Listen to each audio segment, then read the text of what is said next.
All right. Well, hi, hello, and welcome to Start Here, an introduction to Zero Trust.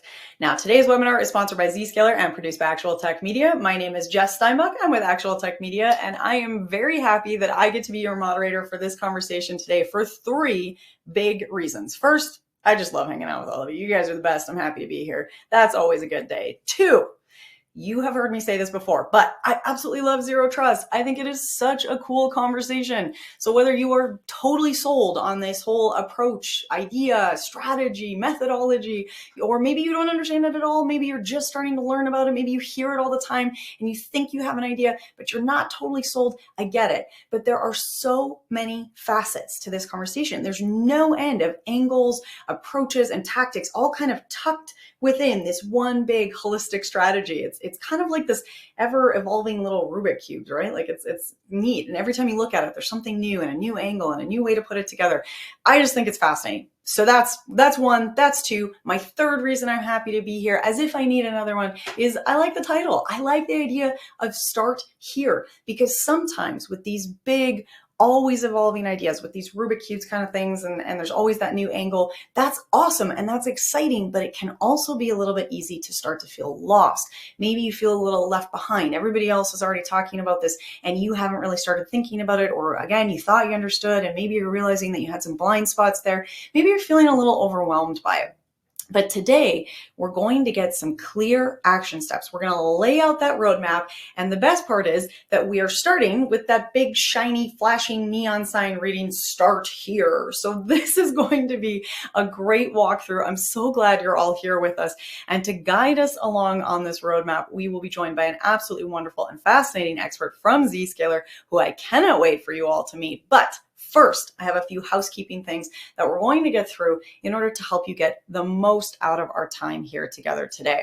All right, first, I want to draw your attention over to, we're going to take a little tour of your audience console. So let's start with that little window that has handouts and questions on it. Jump into the questions window, and this is where you're going to reach out, say hi, say hello. If you haven't already done it, I see Andrea, I see Charles, I see Joe, I see Sean, Ali, Steve, Edgar, Jorge, Howard. Ooh, we got a whole crew here with us today. Keep those highs and hellos coming. Give us a little wave. Let us know how you're doing today. But as we go through our webinar, you're also going to want to use that questions section in order to let us know what's on your mind. Let us know what you're thinking. Get out those questions, because with Zero Trust, there are a lot of questions. There's a lot of angles. There's a lot of ways that you could be applying this strategy in your organization. So if you have something you've been wondering about, get that question in. If you have an idea you want to share or mull over today with our audience and with the speakers, get that in. We want to be hearing from you throughout our day today. So make sure you're posting those questions.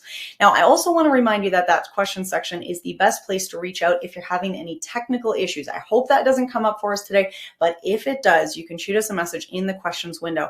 Your absolute first step, though, is going to be a browser refresh. A browser refresh is that cure-all. It's going to fix almost everything that comes up, but if that doesn't work for you, you can post in the questions window and our crew will be there to help you out. All right, so I mentioned when we started this little tour that there was kind of the two tabs there. We started in the questions window. The next tab we're going to go over to is the handouts tab. This is absolutely chock full of cool resources, handouts, takeaways, things that you're going to want to dig into once we wrap up our conversation here together today, because you're going to learn a ton and you're going to want to stay present and focused and in the moment with the webinar. And then afterwards, you're going to want to revisit all of the exciting things that you learned. So make sure that you've downloaded those PDFs and open those tabs and have all of that saved and set aside so you can come back to it after we wrap up. And it is not just that exciting content that we have for all of you today. We also have a $250 Amazon gift card as a prize drawing at the end of our webinar. Now, you do need to be here in live attendance in order to win that prize, and all winners must meet the Actual Tech Media prize terms and conditions. If you are not sure what those T's and C's are, no problem. I don't have them memorized either. There's a lot. You can find all of them for you in the handouts tab. So just go over to the handouts tab, scroll down at the bottom. You can find the full T's and C's waiting for you. Check that out if you are interested in learning more. Speaking of cool prizes, we also have a best question gift card going to, you guessed it, the best question asked in the webinar today. Now, here's the deal with the best question card. We are evaluating all the questions asked after we wrap. So you get your question in, and then we will take a look at it after we wrap up our webinar. So make sure you get those questions in, because first, you get a big gold star from me. And second, you could be entered to win that best question gift card. We'll follow up with you again after we wrap up our webinar. All right, well, that was it. That was all the housekeeping stuff we had to get through, which means it is time to get this show on the road. And I am so happy that I get to introduce you to our incredible speaker here with us today from the Zscaler crew. We are going to be talking with Jacob Serpa, Senior Portfolio Marketing Manager at Zscaler. Jacob, let's get you on out here with us. Welcome to the webinar.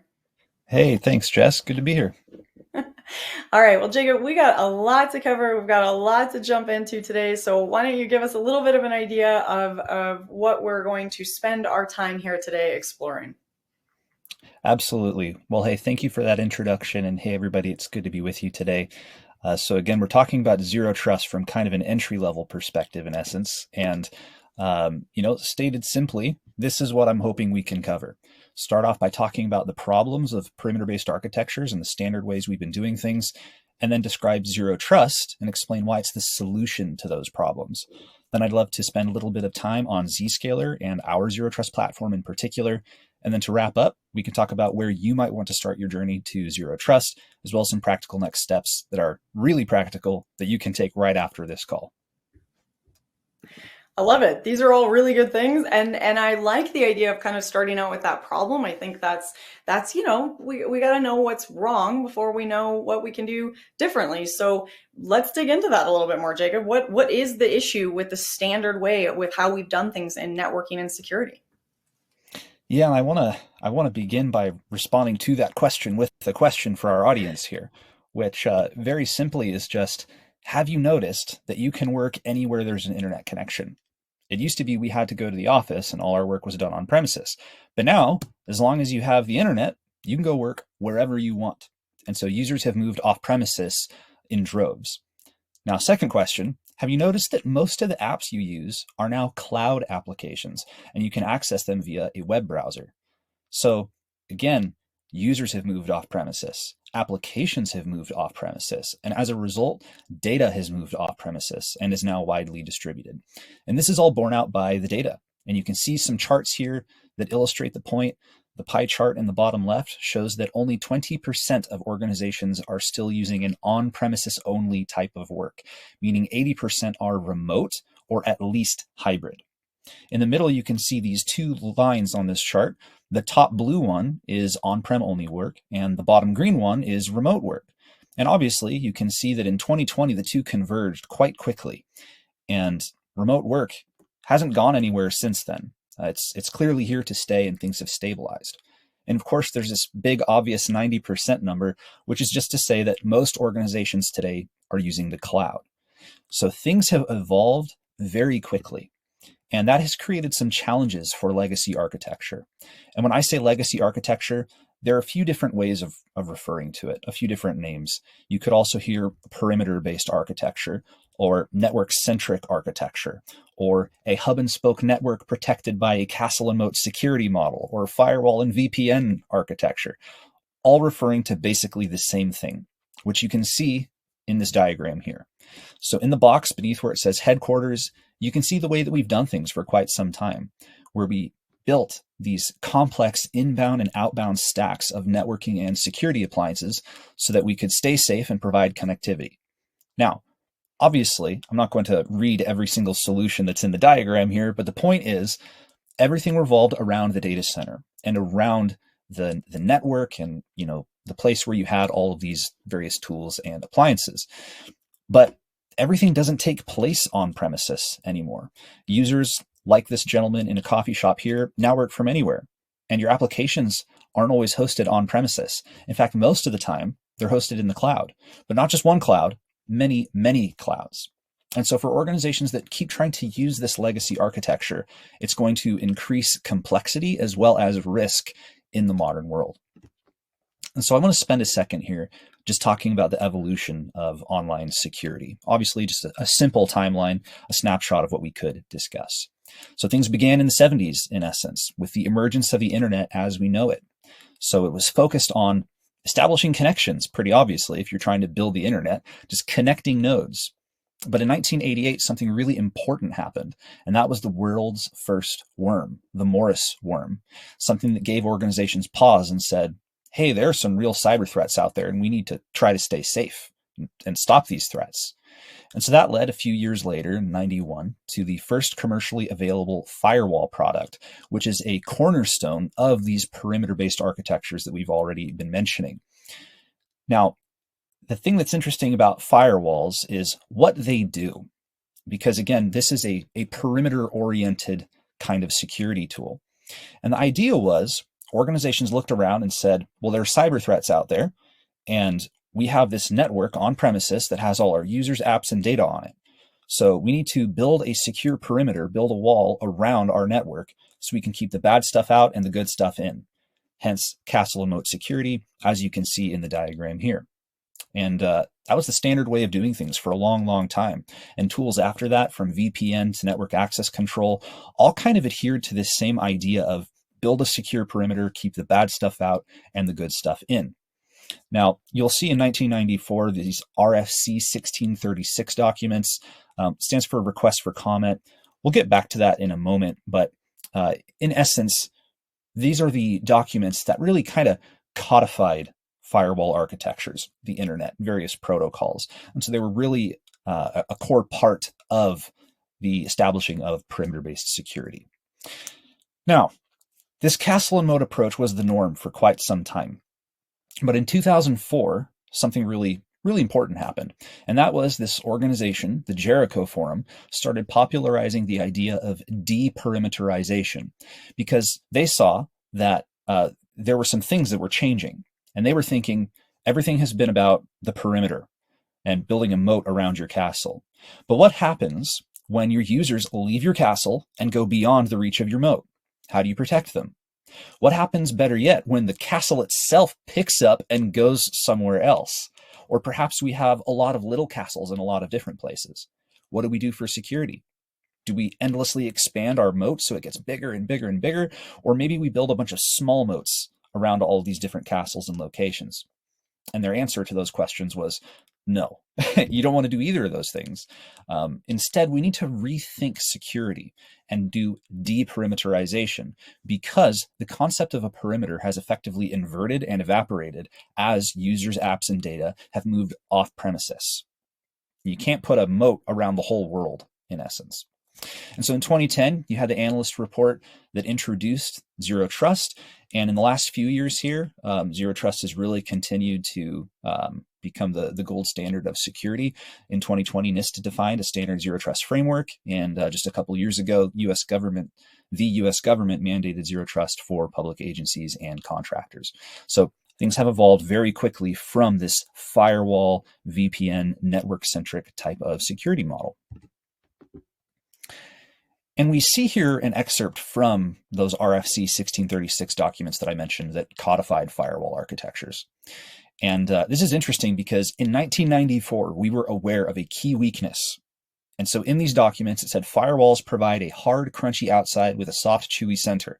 So obviously, highly technical language here.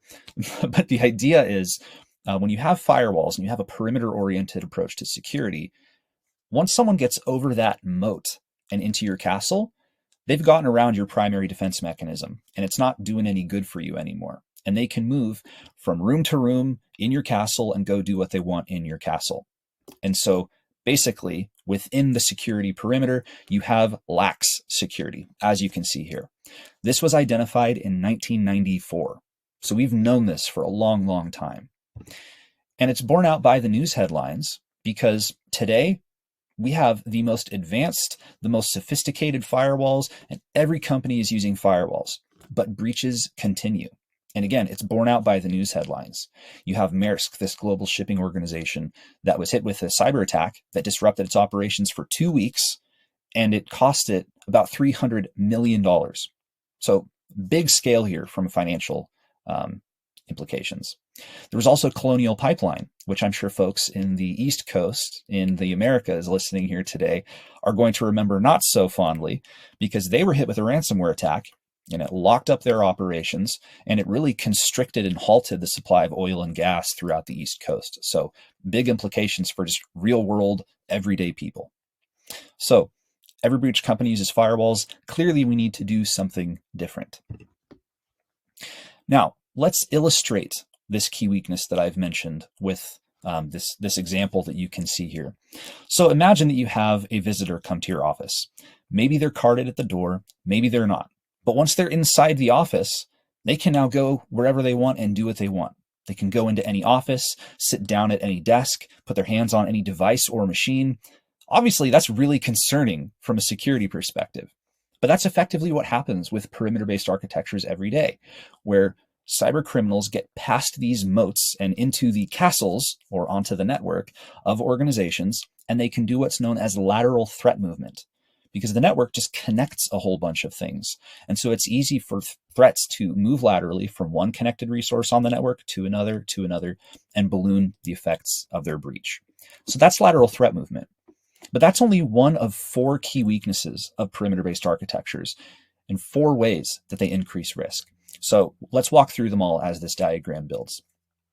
Now, first, we have this organization in the on-premises only world of yesteryear, and everything takes place on premises. It has the fixed data center, the users, the apps, the data, it's all there.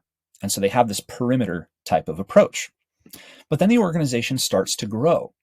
Maybe they spin up a branch site, a new factory, some cloud workloads in AWS or Azure. But all of these new locations and apps are beholden to the data center, because that is where you have security and connectivity provided. And so you have to backhaul traffic to the data center, and you have to extend the network to these new apps and locations. And so complexity begins to increase. But then the organization keeps growing. We'll say more branch sites, more cloud workloads, perhaps in GCP this time. Now they're going to have remote users who need to be productive off premises and need to access enterprise resources. Well, once again, they're all beholden to the network, and you have to extend it to all of these new locations, apps, and devices and people. So complexity continues to expand, and you get this sprawling flat network that is this basically ballooning treasure trove of interconnected users, apps, resources, data, locations, and devices. Now, this brings us to the first way that these architectures increase risk. Now, the first challenge is they expand the attack surface, and they actually do this in 2 ways. The first is, as you're expanding your network, every new location or device to which you extend that network is one more entry point into the network. That means that the bad guys have more things they can try to exploit to get into your environment. But the second problem here is that tools like firewalls and VPNs, which are the go-to tools for securing this big flat network, they have public IP addresses. Now, to be fair, that's by design so that your users can traverse the web and find these doors into your network and access resources and do their jobs. But public IP addresses are public. They can be found by the bad guys, and they're looking for these kinds of entry points into your organization. So as you expand your network, you're expanding your attack surface. And as you're deploying more and more tools like firewalls and VPNs to secure it with their public IP addresses, sadly, you are still expanding your attack surface. And so the bad guys are able to find you. And that leads them to try to compromise you. They want to breach your defenses. Now, in order to stop compromise, you need to be able to inspect all of your traffic in real time so that you can enforce real-time policies and stop that compromise, which is pretty straightforward sounding. But if you want to inspect all of your traffic, that inevitably means inspecting encrypted traffic, because over 95% of web traffic today is encrypted. Now, this is where the challenge comes in. Inspecting encrypted traffic, which is the majority of traffic today, inspecting encrypted traffic is a compute-heavy endeavor. It's a resource-intensive process. It takes a lot of performance and scalability from your security solutions in order to do that. And when you have a perimeter-based architecture built on tools like firewalls, it's an appliance-based architecture. And appliances, whether they're deployed as hardware on premises or a virtual appliance in the cloud, they have a fixed capacity to scale. They cannot scale up indefinitely to inspect all of this encrypted traffic, particularly as your organization grows, because they can only handle a certain volume of traffic, a certain throughput. Now, that means that most organizations have incomplete inspection of encrypted traffic. Some have only partial inspection of encrypted traffic. And in fact, some organizations just let encrypted traffic pass through and they don't inspect it entirely. Cybercriminals know organizations struggle to inspect this traffic, and so they are increasingly hiding their threats in encrypted traffic specifically. So they know that they're more likely to breach your defenses if they can do it through encrypted traffic, and that appliances and tools like firewalls are not able to scale as needed to help you stop that compromise. Now that brings us to number 3 here, which I've already talked a bit about, so I won't belabor the point. But once organizations compromise, or once cyber criminals compromise an organization, they're going to move across the network from one connected resource to another, ballooning the effects of their breach, dropping off threats as they go, and scouring for sensitive information. And that brings us to number 4 here. The bad guys want to steal your data. And again, because they know that organizations struggle to inspect encrypted traffic, that's their preferred route for stealing data today. Exfiltrating sensitive information through encrypted traffic, where it's more likely that organizations can't really inspect and see what's going on. So those are the 4 key ways that your standard architectures are going to increase risk. And that's a big concern for organizations today. But it's made more concerning because of our persistent threat landscape. Threats are growing far more common. Ransomware attacks in 2023 increased 37% year over year. But they're not just growing more common, they're growing more sophisticated. The bad guys are using all kinds of new technologies and tricks, and even things like AI, to be as sophisticated as possible in breaching organizations. And so US publicly traded companies now have to report breaches to the SEC, and that mirrors what's happening with privacy legislation and data protection laws around the world. So perimeter-based architectures increase risk, but sadly, the threat landscape is becoming more and more threatening. And so you have this dynamic duo of destruction, we'll say, that's causing harm to the organization today. I love that, the dynamic duo of destruction which is the perfect segue, because Jacob, I'm picturing, when we hear introducing zero trust architecture, I hear like superhero music in the back of my head, like dun dun dun, dun zero trust. So to fight, the dynamic duo is zero trust. And I'm glad that this is where we're going, because we've started our conversation out here today with the problem and the threat. And I don't know about anyone else, but that got my blood pumping a little bit, my heart racing a little bit. That's a scary threat vector map that we just walked through. So give us some hope. Tell us about our superhero. How does zero trust fit in? What do we need to know? Yeah, I love it. And I'm not going to try to make up a theme song off the top of my head maybe next time. But agreed. Next webinar. Yeah, that's right. That's right. We'll work on it offline. We'll circle back with everybody. So I want to begin this section with a question for our audience as well, which is just, what is zero trust? We hear this term all the time. It's very buzzy. And first and foremost, zero trust is not just a product that you buy. If someone says, buy this appliance and stick it in your data center, that's not quite how it works, because zero trust is actually an architecture. It's a methodology that pursues an IT infrastructure based on zero trust, as you can see here. Now, when we say zero trust, sometimes that can give a bad impression to people. And we've heard it before, where people will say, so we can never trust our employees with anything ever? That doesn't sound like a good way for work to get done. The idea isn't never give anyone access to anything. The idea is zero implicit trust. Zero trust by default, least privileged access, as it's known, where you give people access to what they need, when they need it, and nothing more. Connect people to individual resources and applications they need, rather than putting them on the network as a whole where they can move laterally. And so we have a simple diagram from some NIST documentation here that shows zero trust. And in the bottom left, you can see there is a subject on a system trying to access a resource on the right. And in the middle, you have this policy enforcement point that's sitting in the flow of traffic and proxying traffic. And as people attempt to access and traffic flows through it, it has this policy engine set up by an admin, and it's automatically going to consult this engine and enforce policy in real time to either give people access to that resource, deny access to that resource, or maybe give an intermediate level of access to that resource. So that's what a zero trust architecture is at a very high level. But I want to share this diagram as well, which is Zscaler specific, but I think it illustrates the point very well. So on the bottom, you can see these entities that will need access to IT resources. And on the top, you can see the IT resources that they're going to access. Now, some of those resources are managed by others. These are things like websites on the internet, as well as SaaS applications. And some are going to be managed by you. These are your private apps that you build, you maintain, whether they're in your data center or some kind of infrastructure or platform as a service offering. And then in the middle, you have that policy enforcement point denoted by the Zscaler cloud, of course. And this policy enforcement point is, again, proxying traffic.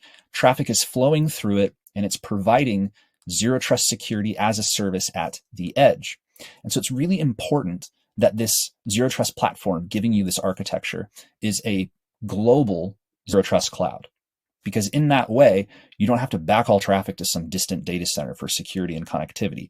Again, instead, you're having security and connectivity delivered as a service at the edge in this zero trust fashion. So with that said, how does it work? Well, someone attempts access. Traffic flows through this global cloud. And the first thing that happens is it says, stop, who are you? It's going to verify identity. Then it's going to say, where are you going? What destination are you trying to access? And then something really important happens that I want to park on for a couple minutes. It's going to say, what's the risk? And it needs to determine risk in this adaptive, continuous fashion that looks at context in order to determine risk.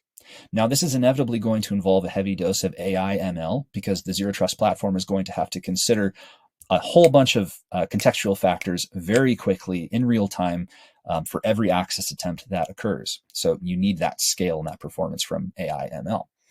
Now, the reason that you want to look at context to determine risk, to determine who should have access, is because identity alone is not enough anymore to determine who should be given access to something. Why is that the case? Well, first of all, identities can be stolen. And second, you might have malicious insiders or perhaps just careless insiders who will do things that harm your organization, and they have legitimate credentials. So identity alone is not enough. You need to look at risk. You need to look at context. And there are 4 examples of context and risk here that you can see. The first being user risk. What's their behavior? What are they doing? Is it suspicious? Is it unusual? Is it threatening? Similarly, you have device risk. What is the type of endpoint that they're using? Because you'll probably want to treat a managed company laptop and a personal iPhone pretty differently. Also, what's the posture of that device? Does it have the latest patches and updates in place for the operating system and for the security solutions? Third, you have destination and content risk because you want to see if users are going somewhere malicious, handling something malicious, or handling sensitive information that is at risk of leaking. Now, in order to do that, you need to inspect all of your traffic, which is going to include encrypted traffic. And so we know of this challenge that we talked about with scalability and performance requirements.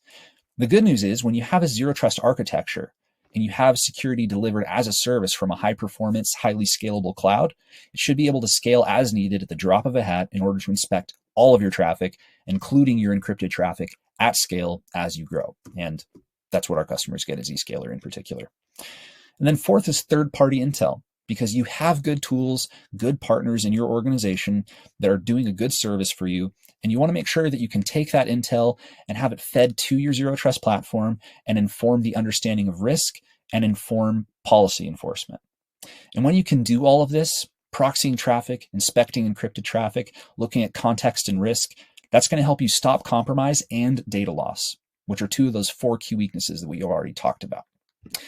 Now, with that said, you reach the go or no-go decision, and policy has to be enforced on a per session basis. So every access attempt that occurs is going to follow this process, and users are going to be connected to apps, not to networks as a whole. So again, this idea of least privileged access.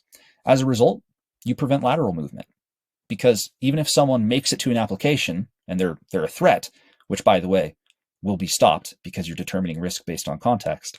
But even if someone were to reach an application, they can't move laterally because they're not connected to the network. There's no network or resource that they can move laterally to. They're just connected to that one app. So you stop lateral movement. Now, the astute observer will notice that those arrows at the top go in different directions, and that is by design. Because when you're looking at your private apps that you manage, and you own, and you maintain, you don't want to allow inbound connections. You don't want to have public IP addresses because, again, it tells the bad guys, hey, you can attack here. So instead of inbound connections, You want an inside-out connection, where some piece of software or some kind of connector, as we call it at Zscaler, sits on the app side, reaches out to the Zero Trust cloud, which then stitches those connections together so users can access what they need to. And so when you stop those inbound connections and you hide apps behind the Zero Trust cloud, your attack surface goes dark and you have minimized your attack surface so the bad guys cannot find you. So this is obviously a direct solution for those problems of perimeter-based architectures that we already talked about. And if we return to our illustration of a visitor at the office, it's going to go very differently when it comes to Zero Trust. So first of all, they can't even find your office unless they're invited. It's not on Google Maps or something. But once they're invited, they show up and they have their identity verified at the door and their belongings are inspected for threats. Then they are blindfolded and they are led to the specific meeting room where they're supposed to have their meeting. That's so that they can't wander off or snoop around by looking around the office.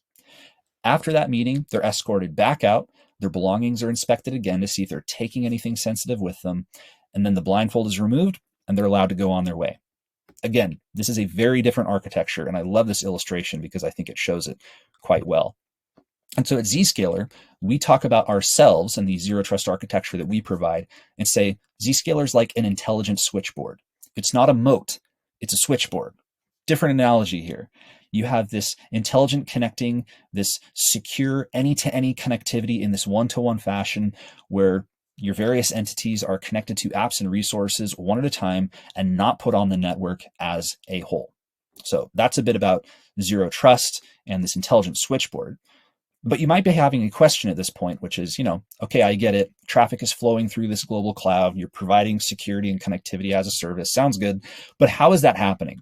How is the user traffic getting to this cloud? And the quick answer is you just need something to connect the clients to that cloud. And so you need an agent on the endpoint. You want to make sure that it works across operating systems, that it's easy to get onto that device in a self-help enrollment process, and that it's able to secure access to whatever users might be trying to access, whether that's a private app, a SaaS app, something on the web, or something else. And when that is the case, well, that means you have the intelligent switchboard that's giving you secure any-to-any connectivity. But one extra note here is that when you have that agent on the endpoint, you want to have built-in digital experience monitoring because traffic is flowing through someone else's cloud. You want to know what the user experience is. And so you want built-in digital experience monitoring, these performance monitoring tools with enhanced visibility into user activity. And so you can see in the side here a picture of Zscaler's agent, our client connector, and it has different modules. It has private access as well as internet security, showing that we can secure access to a variety of different resources. And it has a module for digital experience monitoring because we have that built into our platform. So that's a bit about how Zero Trust architecture works, as well as how user traffic flows through that cloud with some kind of connector or agent on the end user's device.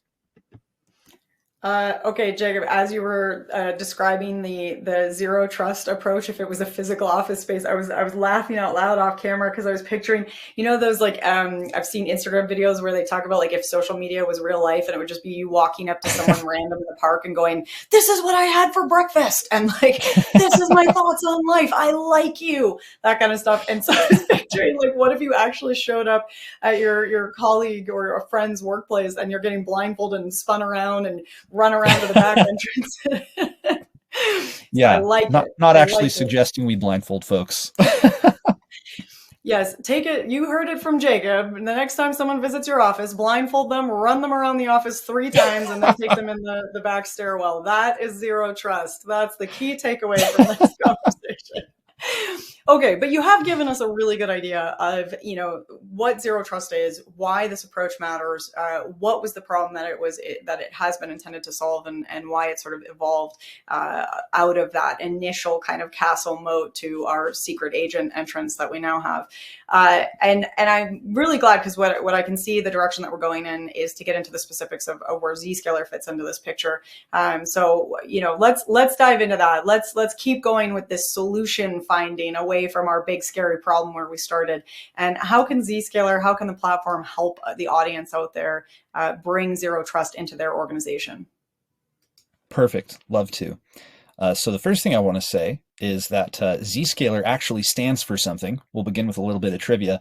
It stands for Zenith of Scalability, because from the beginning, we had this vision of being this intelligent switchboard and being this platform that can scale as needed, delivering zero trust security as a service from this high performance security cloud and securing connectivity to anything.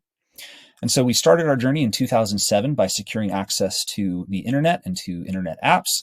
And that's why we were a leader in Gartner's Magic Quadrant in 2011. And for 10 years after that, by the end of which time we were the only leader in that Magic Quadrant. And then in 2016, we took the next step forward in our journey by securing access to private applications. So we started, moving towards this vision of being that intelligent switchboard. In the next few years, we did cool things like we IPO'd, started offering built-in digital experience monitoring, reached the NASDAQ 100. But I think it's really in the last couple of years here where, we have successfully attained to this idea of being the, intelligent switchboard that can provide secure connectivity for IoT and OT devices, workloads, branch sites, and anything else. And so our mission is to secure, simplify, and transform businesses. And this is what we hear from our customers every day. We help them reduce risk, eliminate cost and complexity, and increase business agility. And so there are a lot of different stats and things I could point to illustrate all of this, but I'll just give a quick flyby of a few. So first of all, if you're going to be routing all of your traffic through someone else's cloud, and they're giving you security and connectivity as a service, well, that becomes a mission critical service. And you want to make sure that that company's not going anywhere anytime soon, that they're financially stable. And so they need to be a strong public company, and that's exactly what we are. We're a NASDAQ 100 index member. We have ARR of over $2 billion, and we're trusted by customers around the world, different industries, different locations of different sizes. And in fact, we're a market leader that has over 40% of the Fortune 500 among our customers. And we love to delight our customers. We have a net promoter score of over 70, where the SaaS average is less than half that at 30. And perhaps most importantly, we're the technology leader. We have the world's largest inline security cloud. We are the initial pioneer and the continued innovator of Zero Trust. And our cloud scales like nobody's business. It processes over 360 billion transactions every single day, which is more than 20 times the number of Google searches. So if we want to double click on this cloud for just a second here, we have over 150 Zero Trust exchanges or data centers or points of presence worldwide. And these are not just on-ramps. These are data centers with full functionality. And so we're delivering security as a service at the edge. And obviously, there aren't 150 dots on this diagram here. This is just a sample of some locations we have in population dense centers that customers and prospects like to see. But again, the scale is massive. Over 360 billion requests every day, and it generates over 500 trillion daily telemetry signals. So huge scale. And if you want to see how hard the cloud is working right now, well, here you go. This is a snapshot from a few weeks ago. Every second, Zscaler's cloud processes over 5 million transactions, enforces about 180,000 policies, and blocks about 2,900 threats. So second to second, our cloud is doing a lot of work for our customers. And it provides solutions across 4 key areas. So the first is cyber threat protection. Some of this is architectural, some of the stuff we talked about with minimizing the attack surface and stopping lateral movement. But we also have all the bells and whistles from DNS security to AI-powered inline cloud sandboxing. But I'm not going to get into a feature conversation there. Now, we also have comprehensive data protection to stop leakage and exfiltration across all potential data leakage paths, whether that's inline in encrypted traffic, at rest in some kind of cloud app, or in use on an end user's device. And again, we have the bells and whistles here like optical character recognition as well as exact data match. Third is AI and ML services.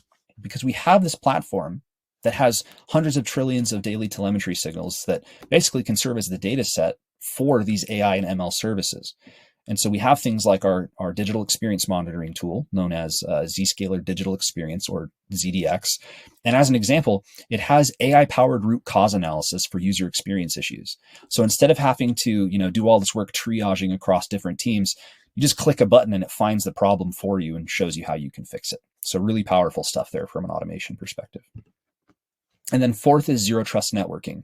This is just kind of the core of what we've been talking about, where you want this zero trust connectivity for anything trying to access anything else. And you can see on the bottom how we have our platform offerings and these offerings we provide to our customers. So we have Zscaler for users, Zscaler for workloads, for B2B partners, for IoT and OT devices. So whatever you're trying to provide zero trust connectivity for, we've got your back. Now, I want to double click on AI for a second, because I know this is a popular topic right now. And we have leadership and advantage in AI, but this is not something that's arisen in the last couple of years. This has been part of our vision from the beginning, because as I said, we were named to be the zenith of scalability. We had this vision of being this platform that would have countless transactions every single day. And we knew that would be a good data source for AI so that we could provide the best possible service to our customers. So it's part of what we planned from the very beginning. And so there are these three critical elements for enterprise AI. First is the data. We've already talked about our massive scale and how that helps. Second is the data scientists. And you want the world's best data scientists, which we have, but equally important, they need to have, number three, domain experience in connectivity and security. So they know what to look for. They know how to make sure these LLMs are trained so that the offerings we provide give the most automation, performance, and security to our customers. And AI is incorporated throughout our platform and all the different things you can see here. Threat protection, data protection, digital experience monitoring, like I already mentioned, as well as this thing in the middle, Risk 360, where you get this visualization of company-wide risk, as well as actionable steps that you can take to reduce that risk. So it gives great reports to share with your C-suite or perhaps your board. But that's a core part of our platform, so I wanted to share it here. Now, another core part of our platform is Threat Labs. And this is the embedded threat research team at Zscaler. It's this global team where their job every day is to scour the known universe looking for threats, the latest technology, tools, tricks, all these T words you can think of to find all the things the bad guys are doing so that they can make sure that A, they're accounted for, they know what's going on, and B, our customers are automatically protected from those new threats. So if you're a Zscaler customer, there's no action for you to take here. You're already protected by Threat Labs research.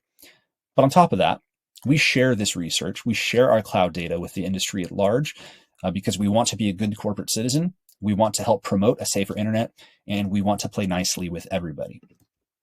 And in terms of playing nicely with everybody, as I've already mentioned, we know you have good platforms and solutions in place that you would like to continue to use as a part of your zero trust journey. And so we have technology partners across all kinds of different solution areas, and we want to integrate with whatever organization you might like us to. And so if you don't see a logo here that you are hoping to see, fear not. These are just examples of some logos that our customers and prospects like to see on this kind of slide. But if there's a different one you're hoping for, rest assured, I'm sure we integrate with them as well. Now, one last thing I want to say here about our platform is that when you use Zscaler, you improve security and you save money. And so this conversation can go kind of deep, kind of quickly, but there are basically 5 ways you can save money. The first is product savings, because you get a comprehensive platform that helps you eliminate point products, and you get to eliminate appliances in favor of a security as a service approach. So you switch from CapEx to OpEx. There are also operational savings as you simplify your environment and cut down on the number of dashboards your admins have to manage. And there are network savings because you're not backhauling all of your traffic to your network, and it minimizes those bandwidth requirements. Risk reduction is important because obviously there are costs associated with breaches, from remediation fees to customer churn to regulatory penalties. And then fifth is improved agility and productivity, because zero trust architecture is designed for organizations who are experiencing digital transformation, remote work, cloud applications, etc. So one customer, GE, said it's a rare occasion in history where it got more secure, provided a better experience, and got cheaper all at once. And that's exactly what customers get with Zscaler. So there's a very small snapshot here of some of our customers across a few industries. So I flashed this up here because there's public-facing content associated with each one of these on our website. So if you're thinking, hey, I'm interested in seeing how this peer in our industry, how they use zero trust and the benefits they received, go to our website, type the name in, and you'll get to read more about their stories. So we'll leave that up here for just a second, but that's a bit about Zscaler. Perfect. Okay. Well, you've introduced us to our superhero. You're going to work on the theme song. I like that. And now where I want to go next, we have about 10 minutes left in our webinar. So we're a little short on time. And I think the perfect place to bring this on home is with those kind of key next steps. So for anyone out there that's been sitting there and thinking, yes, love this, got it, great, absorbing everything, amazing, and they're all fired up, what do they now do with all this fired up energy and information that they have at their fingertips? Yeah, it's a great question. So first of all, there's no one size fits all here. Hate to be the bearer of bad news, but it depends on your organization and what your priorities are.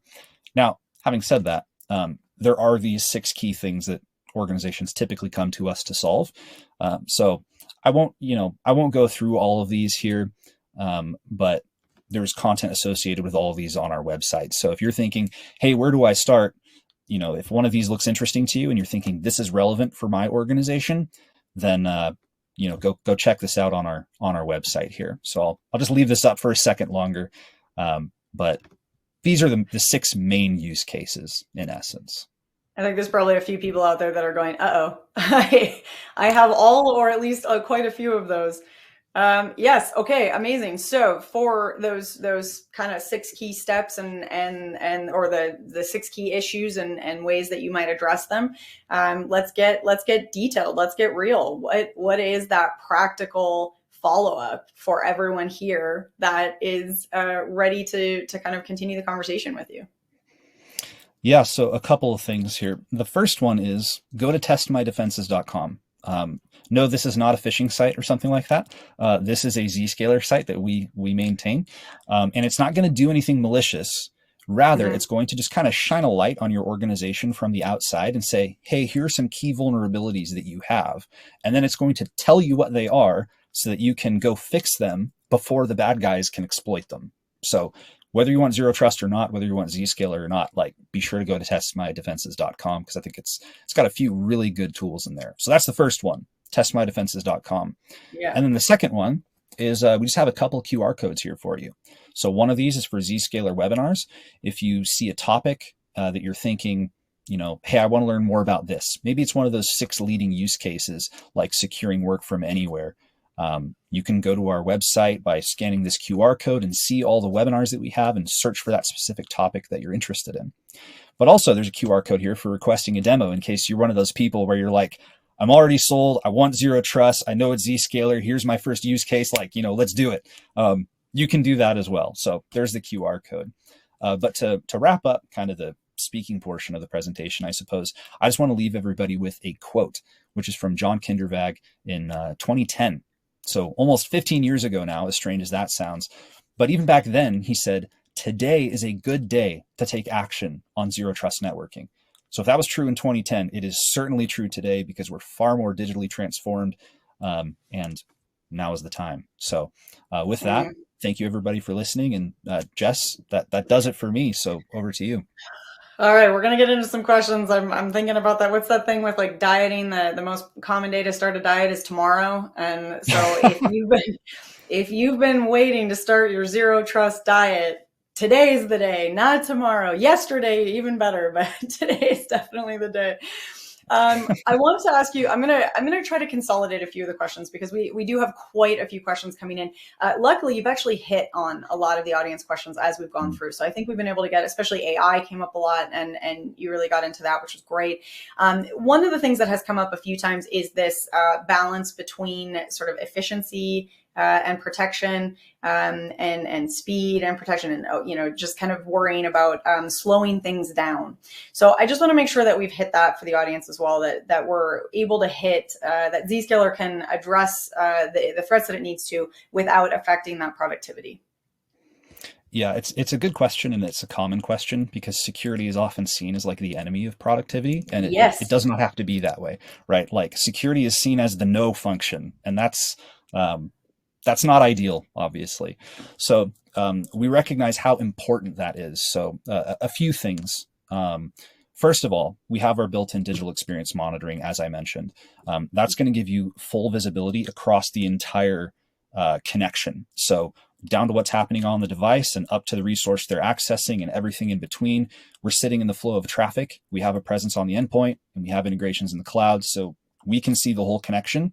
And that's what enables this automated detection and alerting when a user experience challenge arises. And then you can go proactively fix them. And maybe you're going to use that AI-powered root cause analysis, like I mentioned, but you can go fix these things before they turn into widespread productivity problems. So that's one. But at a more architectural level, as I said, we are a global security cloud. We have 150 data centers around the world. So we're in all these population dense centers and even in some not dense population centers. And so we're delivering security and connectivity as a service at the edge. And what our cloud actually does is it's going to route traffic intelligently via the shortest path to its destination. And so we have some customers who say it's actually faster when you're proxying traffic than it would otherwise, because you're having our traffic go through the shortest path to where our users are trying to go, and you're eliminating latency.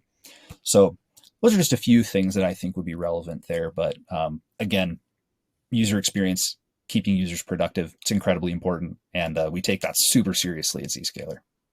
It is. It's important on every level. It's important. I mean, it's literally the foundation of the organization, but also, if you don't take into account those psychological impacts, the change management side of things, it can be really problematic. And if users are resisting, then it can cause more, problems than even on an architectural level. So it's great that it is making it as simple as possible, as user-friendly as possible, while still maintaining that security. And I want to actually, I'm going to use that to kind of segue into another question that I saw coming in. Paul, if I can jump in, because I remembered something that I would love to say because of what you just said, and that's just the scale of what we do. Like we're the largest inline security cloud, like those hundreds of billions of transactions every single day. Like we are proven with the world's largest organizations. Almost half the Fortune 500 are our customers. So, if we can scale and we can give good user experience to these organizations of perhaps hundreds of thousands of users, we have customers that have millions of users going through Zscaler. We can certainly do that for the world's largest organizations down to the smallest. So we're proven in that regard as well. So sorry to interrupt there, but wanted to get that out there. Jacob, that was actually a perfect segue, because one of the questions that we got coming in here from Paul was about sort of future proofing and thinking about evolution. And I'm going to expand this out, and I think this connects in really well to what you said. So for an organization that is thinking about needing to scale as they grow, needing to, maybe they're in a situation where they expand and then contract. So they need to be able to just have that flexibility and agility, but potentially also just acknowledging that the world that we live in changes all the time and the threats are evolving all the time. So it's impossible to stay still in both the threats coming in and how we respond and our proactivity to them. So all of that, how is Zscaler helping to sort of set zero trust up in a future-proof kind of way for organizations? Yeah, it's a great question, and it's something that I actually like. I like talking about typically in webinars and in conversations like this, because it really depends on the platform and on the underlying architecture and how it was designed. And so, as one example of this, you can buy point products that will provide secure access to your private apps. There's this solution titled Zero Trust Network Access, or ZTNA. You can buy a product for that. You can buy a product like CASB for secure SaaS access. You can buy a product like Secure Web Gateway for secure web access. So there are a lot of tools out there that can secure access to things in ways that are often more or less consistent with least privileged access. But they're still point products. They're still just securing access to one thing. And so you want to look at how we'll say the platform was designed from the very beginning. Was it designed for one of these use cases, and that was as far as the vision went? And now, we're kind of scrambling to secure these other things that you might need access to? Or is it a platform like Zscaler where the goal from the beginning was to be this intelligent switchboard? Like our vision has been secure any-to-any connectivity. And so when you have this flexible architecture in place, and the point of it is to be flexible and to provide secure any-to-any connectivity, that goes a long way towards future-proofing things, as opposed to starting with we'll say more of a point product, or a point product that is trying to be transitioning to a platform. So that's one thing I would say. But also in terms of just being future-proof against threats, our CEO, Jay Chaudhry, he has a lot of cool sound bites and lots of presentations that he gives. One of the things he's been saying lately is that you need AI to fight AI. And that's because one of the things the bad guys are doing so much now is they're using AI for their malicious schemes. Like you can look at this thing called Dark Gemini, which, you can say, hey, give me this code that can, do this kind of a breach on an organization, and it'll just pop it up for you. It can create these new and innovative ways of harming organizations just on the fly. And so increasingly, criminals are turning to these kinds of tools. And so threats are being innovated at a faster rate. And that's no good. So you need high scale. You need the power of AI to fight AI, because once we start talking about the scale and the speed with which new threats arise, you have to have intelligent solutions in place so that they can respond to those things. Well, every good superhero needs a solid sidekick. So AI makes for a good sidekick. That's the Robin to your Batman today. You know what, Jacob? I am just absolutely so sad to say this. I think we're going to have to wrap it up pretty quickly here. I'm going to throw one last question at you because I want to try to, I'm hoping we can sneak it in with a minute or two left here. And I do want to remind everyone that all the questions asked are going to get sent to the Zscaler team. So if we don't get to your question today, you will get an answer back. There's some absolutely fantastic questions in here. So, thank you so much to everyone out there getting these questions in. Jacob, what's the difference between the agent and a traditional firewall? Robin says they both kind of sound a little similar.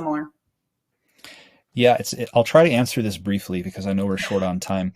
The difference is the architecture. So it's not just you want an agent. It's you need an agent for a zero trust architecture. So what is that agent doing? Is it part of a perimeter-oriented security approach, or is it part of intelligently providing least privileged access? Traffic flowing through this cloud that's going to look at contextual factors beyond just things like user groups, although that can be part of it, and then determine risk and provide access to individual applications as opposed to connecting people to the network as a whole. And one kind of, final point on that is folks will often turn to like segmentation as the solution to lateral threat movement, but that just means you're going to buy more and more firewalls anyway, and the firewall vendors love that idea. So instead of addressing the symptoms without fixing the underlying architectural problems, you want to switch to the new architecture, the new way of doing things that's going to overcome those weaknesses of firewalls and VPNs. Okay, well, you managed to cram quite a bit into a very short answer there. I appreciate that.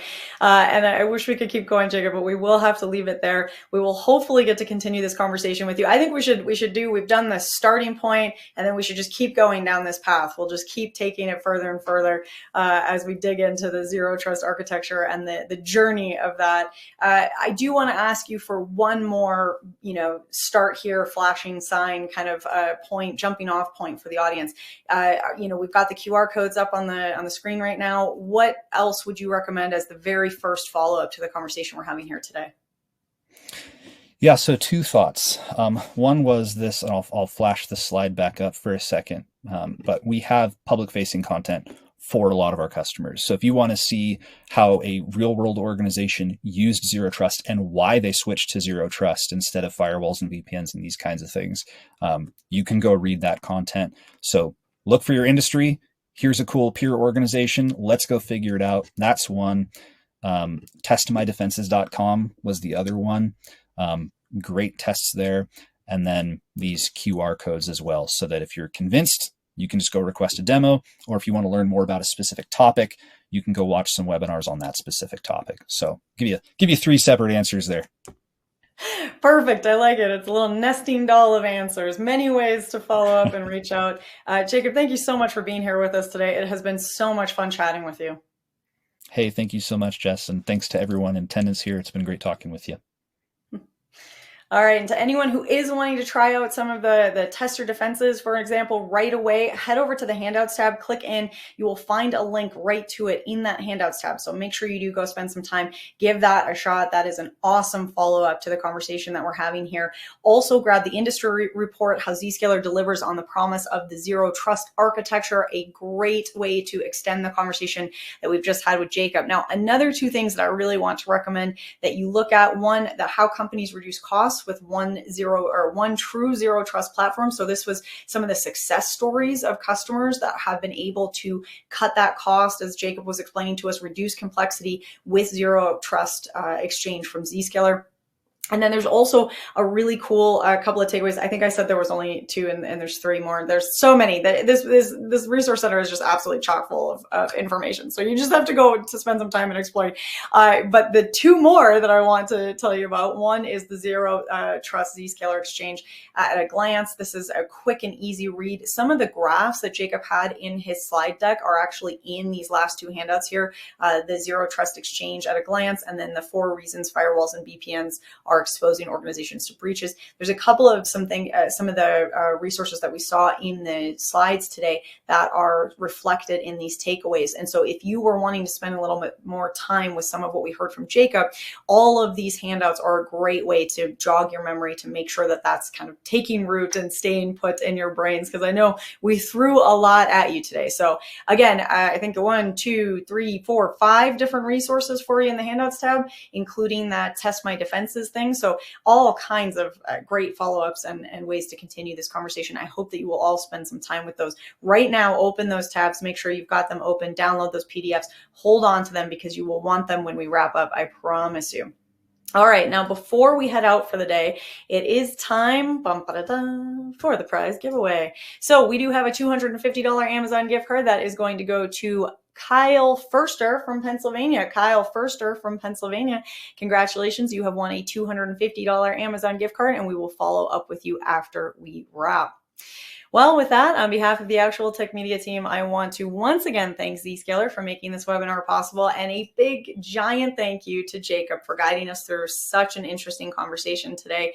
But of course, and as always, my biggest high fives, my biggest thank yous go to all of you for being here today, for making this discussion possible. You know, I knew going in, I was so excited to get to talk to you all about Zero Trust today. I knew it was going to be a fun day, but honestly, you all just blew me away today, as you do every day with your wonderful and insightful questions. I was so excited watching some feedback come in, people saying, hey, this is something I've experienced, and this is something that we're really struggling with. And again, I know we didn't get to all of those conversations on air, but Jacob is going to follow up with you. Zscaler is going to follow up with you. So all of those questions will get answers back. And it's so fun to see all of us coming together and taking part of this conversation, because it's one that is constantly evolving. It's one that's constantly changing, and has been. You know, that was really neat to kind of walk through the history of all of this with Jacob today. So I hope that you're walking away feeling a little brain buzzy. I know I've got lots of little electrodes firing right now, and I'm ready to go mull all of those over.